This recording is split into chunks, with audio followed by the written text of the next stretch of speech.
Good morning, Patriots. Good morning, everybody. Welcome back to Guns and Gadgets, your premier source for Second Amendment news. Still have to record outside. Got some construction going on in the house the last couple days. It's loud. So, got a couple quick updates on some stuff that came out yesterday, to include the whole Bloomberg LeBron issue. So, first off, Second Amendment update out of California. Yesterday was a two parts hearing / motion section for the Miller V Becerra case in California. Yesterday that case was in front of Judge Roger Benitez, the same judge that has freed up Californians from the grips of the tyrants out there for Duncan V Becerra. That was the magazine case that we're still waiting for a final decision. And also the Rody V Becerra, that was the background check on individual ammunition sales.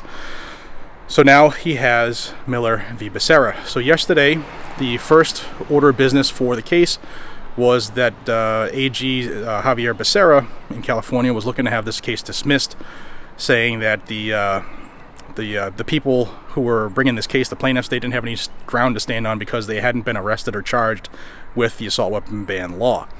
To which Judge Benitez laid the smackdown on their candy ass. He's basically said that you don't need to be arrested and prosecuted and thrown in jail before you can seek restitution for a violation of your rights. So that is a good thing. I mean, that judge, if anybody in Donald Trump's camp watches my videos for whatever crazy reason, Roger Benitez for the United States Supreme Court, Saturday.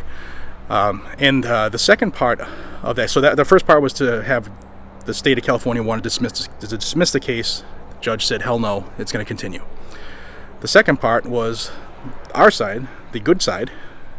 We're seeking to have a preliminary injunction or a preliminary judgment on the case, saying, let's decide right now if this is constitutional or not, which is something to be aware of, because this could come down in the next couple days to a week or whatever, or even a couple weeks, because this case has been brewing for a while, and Judge Benitez did that same thing on both the Rody and the Duncan cases, in which led to Freedom Week for the magazines or Freedom Day for the ammunition sales. So we could hear something soon on their assault weapons in California. That'd be good. So that's update number one. Number two, yesterday I did the video about Michael Bloomberg and LeBron James willingly, openly targeting black and Hispanic felons in Florida who needed people to pay their bills so that they could get their voting rights back in exchange to voting for Joe Biden. And I'm going to play a couple minute video here from Fox Business that I saw yesterday. And Congressman Matt Gaetz and the Attorney General of Florida and the FBI are on the case. Probe into election bribery. Former New York City Mayor Michael Bloomberg has raised over $16 million to pay for court fines and fees for felons in the state of Florida so that they can vote in the upcoming election. In Florida, felons can regain their voting rights after serving their full sentences. However, their sentences are only considered fully severed after they pay all of their legal financial obligations. All this in addition to Bloomberg's plan to spend $100 million in Florida to help elect Joe Biden. Joining me right now is Florida Congressman Matt Gaetz. Congressman, great to see you this morning. Thanks so much for being here. You're calling for a probe into bribery for Michael Bloomberg to spend all that money in Florida alone. Tell us about it.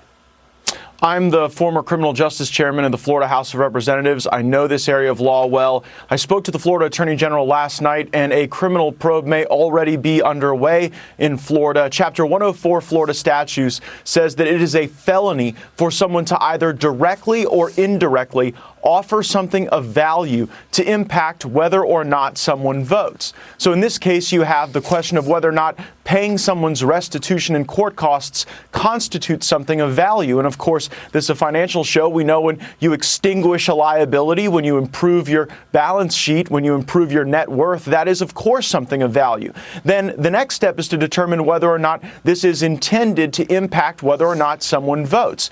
we have a confession document. The memo that the Bloomberg team used to go and get other people to contribute to this effort literally says we are doing this to impact whether or not these people vote. And it's not for any felon. It's not for any circumstance. They're specifically targeting African Americans because they believe in Florida, African Americans will vote 90 to 95% for Joe Biden. So this isn't an exercise in democracy. This is cherry picking votes, offering something of value for them. And I believe the Florida Attorney General has jurisdiction and is currently evaluating options for a criminal investigation. One final point, we also have a RICO statute in Florida so that this web of Bloomberg-associated entities could all be brought under the same criminal prosecution. If anybody has the gonads to do it, it's Congressman Matt Gaetz. So hopefully we'll be seeing some rapidly evolving information on this, because they need to have this done ASAP, because it is affecting the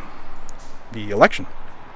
You know, Bloomberg came up with another $16 million to pay these fees and fines for these people, and LeBron James jumped on the bandwagon as well. So couldn't happen to two better people, I guess. All right, guys and gals, busy day, a lot going on in the nation, a lot going on for the second, a lot going on in my house, but I will do my best to keep everybody up to date. Hope you're having a fantastic morning. Drink that blackout coffee. I'm already on my second cup. Until we see each other again, be safe, stay vigilant, carry your weapon. If you find any value in this channel, please subscribe. Check your subscription if you haven't already, because they've been doing that thing again. Hit the thumbs up, share it with some friends. I would greatly appreciate it. Until we see each other again, be safe, stay vigilant, carry your weapon. Yes, back to work. Bye.